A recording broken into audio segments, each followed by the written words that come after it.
Salut tout le monde, est-ce qu'il vaut mieux avoir un portefeuille concentré ou au contraire diversifié? C'est une question qu'énormément d'investisseurs se posent. Comme tu le sais, moi je suis un fervent défenseur de la philosophie d'investissement de Warren Buffett et ce dernier a dit un jour cette citation: "La diversification est une protection contre l'ignorance." Pourtant, Warren Buffett est aussi l'investisseur qui recommande à la plupart des investisseurs particuliers d'investir sur des fonds indiciels comme par exemple le S&P 500 plutôt que de réaliser du stock picking. Alors comment se fait-il que Warren Buffett conseille d'investir sur un ETF qui est le principe même de la diversification et a pu à la fois avoir ses propos avec cette citation? Eh bien, c'est la question à laquelle on va répondre aujourd'hui. Et pour ça, je t'ai préparé un tableau qui va illustrer mes propos. On se retrouve donc avec le tableur que je vous ai préparé où j'ai tout simplement récupéré les 10 entreprises qui ont réalisé la meilleure performance au cours des 10 dernières années, donc de 2015 à 2025. Comme on pouvait s'y attendre, Nvidia figure numéro 1 avec un rendement total en 10 ans de 37 199%, ce qui correspond ici à un rendement annualisé de quasiment 81%. Et si vous aviez investi 1000 euros en 2015, et bien aujourd'hui ces 1000 euros se seraient transformés en 372 990 euros. Donc j'ai fait ça pour les 10 meilleures entreprises et donc la dixième c'est Tesla avec un rendement total de 1645 euros, ce qui correspond quand même à un rendement annualisé conséquent d'un peu plus de 33%, et vos 1000 euros se seraient transformés en 17 450 euros. Donc maintenant, que se passerait-il si vous aviez décidé d'investir non pas sur une seule action, mais sur 5 actions?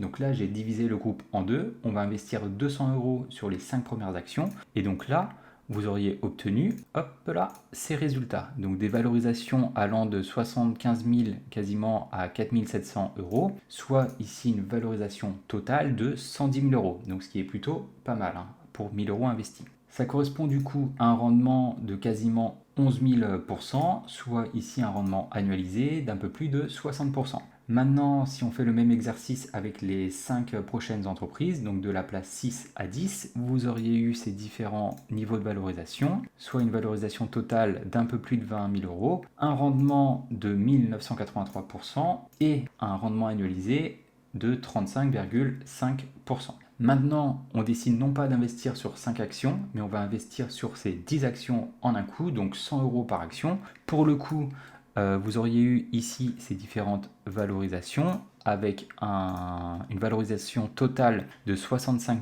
690 euros, donc un rendement qui correspond à 6 469%, soit un rendement annualisé de quasiment 52%. Au même moment, si vous aviez décidé d'investir ces 1000 euros répartis sur le S&P 500 équitablement, donc là vous auriez eu des performances de 272% en 10 ans, ce qui correspond à un rendement annualisé de 14%, donc supérieur au rendement moyen de l'indice, hein, qui est compris entre 9 et 10% environ, et vos 1000 euros se seraient transformés en 3720 euros. Donc là, on peut remarquer plusieurs choses. Déjà, de 1, si vous aviez voulu obtenir le meilleur rendement, il aurait fallu investir sur la meilleure entreprise, donc qui a été Nvidia, et c'est de cette manière que vous auriez eu les rendements annualisés les plus importants. Et ce qui est en soi normal, vu que c'est l'entreprise numéro 1, forcément cette entreprise va tirer vers le haut tous les autres investissements où vous serez un peu plus diversifié. Donc là, théoriquement, investir sur une seule entreprise est la meilleure solution si et uniquement si vous êtes en mesure de savoir quelle sera la meilleure entreprise qui aura les meilleurs rendements au cours des prochaines années. Et ça, autant dire que c'est impossible.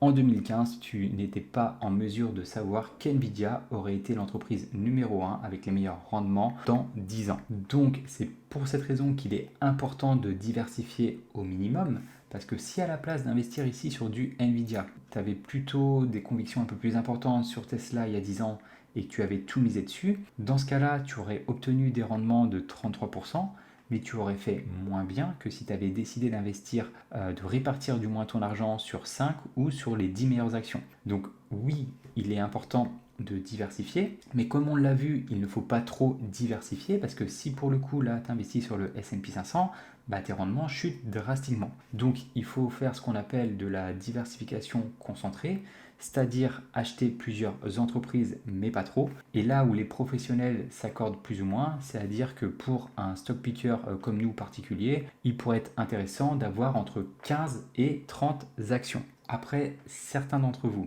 vont peut-être me dire ouais mais Max, moi je préfère avoir 5 ou 10 actions où j'ai vraiment des convictions profondes, où je pense réellement qu'elles vont faire mieux que le marché et me permettre d'obtenir de bons rendements.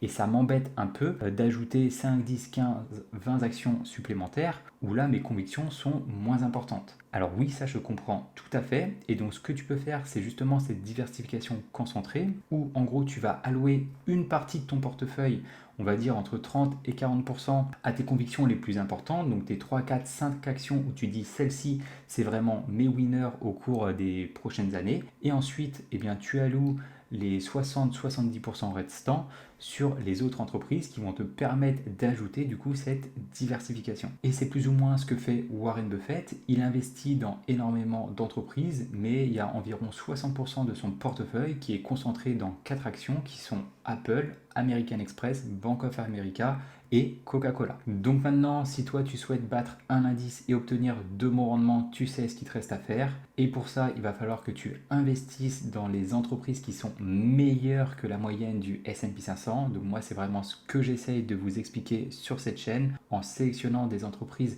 avec des fondamentaux solides tout en les achetant à des prix raisonnables. Et justement, eh bien, si tu n'es pas encore abonné à la chaîne, je t'invite à le faire afin de rejoindre cette communauté d'investisseurs performants et ne pas louper du coup les prochaines vidéos. Maintenant, peut-être que pour toi, tout ça c'est confus et tu ne penses pas avoir la bonne stratégie ou les outils qui vont te permettre de sélectionner les meilleures actions, ou peut-être que tu ne vas pas être en mesure de gérer tes émotions et que tu ne souhaites pas consacrer énormément de temps chaque mois à tes investissements. Et bien dans ce cas-là, investir sur un indice est la meilleure solution et c'est justement ce que conseille Warren Buffett. Tu investis chaque mois, donc c'est ce qu'on appelle faire du DCA sur l'indice, peu importe qu'il soit valorisé assez cher ou non. Par contre, attention quand même, par exemple, quand aujourd'hui on parle du S&P 500, on dit oui, c'est un indice qui est composé de 500 entreprises, donc qui est très diversifié. Mais attends, je vais quand même te montrer quelque chose. Comme tu peux le voir ici, les 10 plus grosses valorisations du S&P 500, donc qui sont Nvidia, Microsoft, Apple, Amazon, Google, Meta, Broadcom, Berkshire Hathaway, Tesla et JP Morgan, représentent actuellement 38,5% de l'indice S&P 500, donc autant dire que ok, tu penses être diversifié mais pas tant que ça. Si on compare aux années précédentes, ces 10 meilleures entreprises représentaient 27% en 2020, en 2015 17,8%, donc on peut vraiment voir que la concentration s'est accentuée et que les performances de l'indice S&P 500 sont en partie tiré par ces 10 entreprises. Après, moi personnellement, j'estime que la plupart de ces 10 entreprises sont surévaluées. Est-ce que vraiment un Tesla mérite un PER de 167? Est-ce que Broadcom mérite un PER de 105? Pareil pour Nvidia avec un PER de 56. Si on fait la moyenne de ces 10 entreprises, on a quand même ici un PER moyen supérieur à 51, donc ce qui est tout simplement énorme, hein. Ça montre quand même ici une surévaluation. Si on compare au PER du S&P 500 actuel, il est de 26,1, ce qui veut dire que ces 10 entreprises sont quasiment 2 fois plus chères ici, plus 97% par rapport au S&P 500. Par contre, si on regarde le PER des 490 autres entreprises, on est ici à 21,7. Donc ça montre quand même ici que même les 490 autres entreprises sont plus chères que la moyenne historique de l'indice qui est allé aux alentours des 16-17. Mais par rapport au PER moyen du S&P 500, on est ici à des niveaux de valorisation de 17% moins chers. Donc attention, puisqu'une étude du Hartford Equity Modeling Platform a montré que lorsque la concentration des 10 plus grosses valorisations du S&P 500 dépassait les 23%, donc là on est à 38,5%, et bien dans 88% des cas, ces 10 entreprises sous-performaient les 490 autres. Donc potentiellement, il pourrait être judicieux de tourner le dos un peu à ces 10 entreprises et de commencer à aller regarder les 490 autres, où là, bien entendu, il y a d'excellentes sociétés qui potentiellement s'échangent à des niveaux de valorisation plus attractifs. L'histoire nous a révélé que ces périodes de forte concentration sont souvent suivies de ce qu'on appelle des décennies perdues pour les investisseurs diversifiés, ce qui veut dire que potentiellement, peut-être qu'en 2035, le S&P 500 s'échangera plus ou moins au même niveau de valorisation qui peut l'être actuellement. Merci d'avoir regardé la vidéo. Ce qui serait intéressant, c'est que toi, tu m'indiques dans les commentaires quel est ton niveau de diversification et quelle est la part que représente chacun de tes actifs dans ton portefeuille. Dans tous les cas, nous on se retrouve dans une prochaine vidéo. Ciao!